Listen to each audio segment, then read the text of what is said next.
CM किसान को नहीं आसिला बड़ खबर।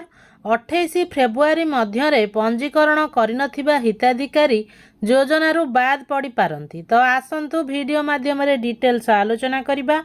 वीडियोटी को एबे देखुथिले फास्ट लाइक कर दियंतु एवं आपण मानकु अनुरोध वीडियोटी को शेष जाए देखंतु।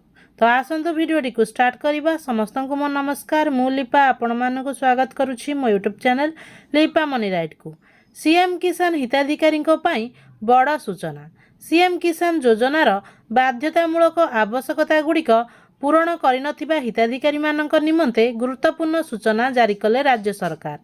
28 फेब्रुआरी मध्य पंजीकरण करनथिबा हिताधिकारी माने योजनारू बाद पड़ी पारंती। पंजीकरण पई बाध्यतामूलक आवश्यकता जेमिति कि बैंक खाता सह आधार संयोगीकरण, कृषक पोर्टाल, ओडिशा पोर्टाल पंजीकरण भली आवश्यकता गुड़िक पूरण करने को हेब। आधार लिंक थिबा मोबाइल नंबर जरिया ई-केवाईसी सहित निकटस्थ जनसेवा केंद्र किंबा व्यक्तिगत स्तर में सीएम किसान पोर्टाल cmkisan.odisha.gov.in रे पंजीकरण करने को हेब। अधिक सूचना पाई ब्लॉक कृषि अधिकारी कार्यालय किंबा कृषि समृद्धि हेल्पलाइन नंबर 155333 रे जोगाजोग करने को पड़िबो।